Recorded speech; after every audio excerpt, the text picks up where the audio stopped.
What's up, y'all? Well, there's something off about this. That's better. Now let's get to it.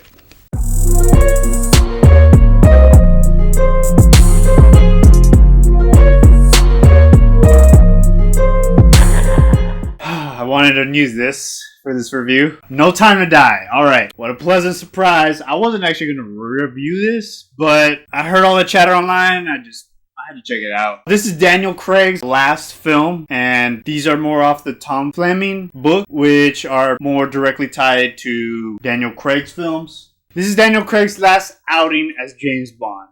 So it's been about almost 15 years now, I want to say. This was supposed to come out last year, I think in November, but after the coronavirus and everything pushed everything back, now we finally got it. I wasn't too thrilled about it because the last one was kind of unmemorable, to say the least, if I'm being nice about it. Let's see how this one went. This is the first James Bond film to be directed by an American filmmaker. I'll put the name up here because I forgot to write it down. The opening of the film, I guess the prologue for the film, is absolutely incredible. It's refreshing seeing live stunts being done in a big budget movie, because usually we get the big CGI fights. Not saying that it's a bad thing, it's just the old works sometimes. And in this case, live action stunts, especially the spy genre films right now. We got the Mission Impossibles, we got the Jason Bourne, James Bond. You have to go hard on that one. It picks up right from where the last one was, and I know James Bond films, they don't really have a continuity, but this time they do, and you have to have like some type of knowledge before watching this one, which I was not ready for because I did not remember most of this stuff, if I'm being 100% honest with y'all. But I'm not gonna rewatch the last one because it's just, other than the opening scene, and I think I remember the ending. That's all I remember, with him ending up with a girl. But that's all I'm going to say. I'm not going to give spoilers, by the way. No spoilers. Because there's some big things that happen in this movie. Man, I'm really digging this tie, dude. So, I'm going to be honest with y'all. This movie is about 2 hours and 43 minutes. With commercials, trailers, that's about 3 hours. Be prepared before you go and watch this movie. You're going to spend about 3 hours in the movie theater. It is a well-paced movie, I will say that. It's slowed down maybe once or twice, maybe towards the middle and towards the beginning. It slowed down a bit, but other than that, it was a very well-paced movie. There is one thing I also got to warn y'all about. They deal with a virus in the movie, and Granted, I know we went through a pandemic, or we're going through one. They use a virus in the movie for a plot device. It doesn't go as bad as what really happened in our lives. It kind of threw me for a loop because I wasn't ready for that, and it kind of took me out of the movie for a second. But other than that, that's the warning I'll give y'all, so proceed with caution. Other than that, this is a great film.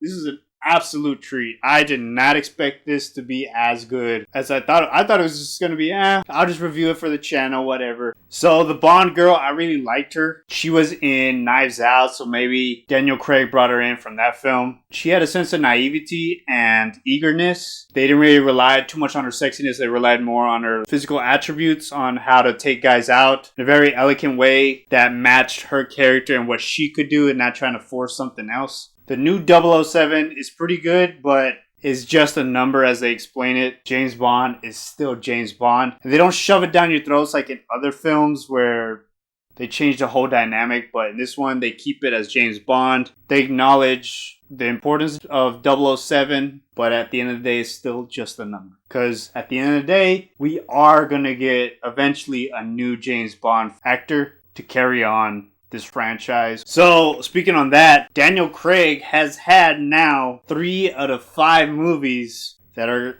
absolutely great. I'll tell my ranking at the end of the video. James Bond retired for the second or third time in this series with Daniel Craig, and I saw it already, that part, especially in Skyfall. I don't remember if he did in the last one, but that's my nitpick for now. I didn't find that much. Listen, I'm not a film critic by any means. I enjoy talking about these films, so I made a channel about it. This took the James Bond character in ways that I did not expect, and because they are spoilers, I will stay away from those. They were refreshing to see James Bond in these type of situations or things that are happening to him. The ending did get emotional because you're tied to this character Daniel Craig's journey from the Casino Royale to now, and they wrapped it up in a nice bow in a full circle, so it made sense for the character. That's all I'm gonna leave y'all with, because I don't want to ruin anything. They don't really show this in the trailers, so I will stay away from that. The villain, okay, so Le Chiffre from the Casino Royale, great. Mads Mikkelsen, or you know what I mean. He was great as Le Chiffre, and then we had Javier Bardem's Silva, another great villain. This villain, okay, he's a good villain. He has good human character motives. Like, you understand, and it's not overly complicated or anything, but it's not as strong. It's not as strong as a villain. Maybe if it was written a little better for the villain for this film, as it was for the Javier Bardem, Sam Mendes' Skyfall, which I'm pretty sure is still one of my favorites. I gotta rewatch them all. Other than that, the villain was great. Well, he was pretty good. It was Malik as the villain this time, and he is scarred up. He was good. He was a good villain. Like I said, if he was written a little better, maybe we would have got an awesome villain. But given what we were given, I think there's more of a focus on sending James Bond on his way out, or Daniel Craig's on his way out. So they focused more on James Bond in this film. But the villain was still great. So I did get slightly emotional at the end, which was a pleasant surprise. Usually these films are just carried on with thrills, suspense, but it was nice to have a little bit of emotional weight to it, which was very refreshing. It was a good send-off for Daniel Craig, and I really appreciated that. They didn't have to do that. They could have stick to what usually happens at the end of the James Bond franchises. But don't get me wrong, I haven't seen a lot of them since I was a kid, because I used to be very obsessed with the whole spy genres, mainly because they were kind of everywhere, but not in a bad way. This is definitely the top 3 of the Daniel Craig films.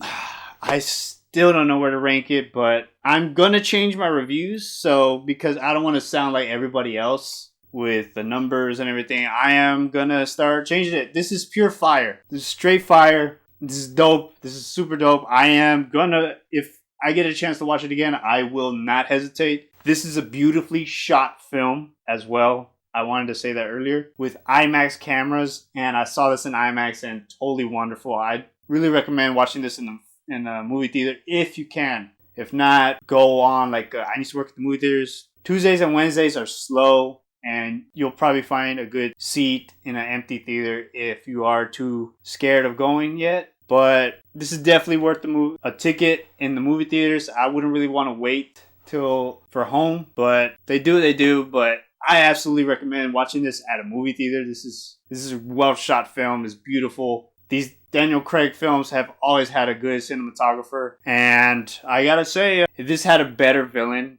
maybe it would have been better than Skyfall. Casino Royale, I'm watching that right now. As before I finish up this video, I'll probably watch it on the background. But Casino Royale, Skyfall, maybe during time I'll probably change my mind. It'll probably be higher, it'll probably be lower. But this is definitely top 3 of the James Bond films. Don't know where to put it yet, but let me know down in the comments below if you liked it, if you didn't like it, and what is your rank of James Bond films from Daniel Craig, or who's your favorite James Bond?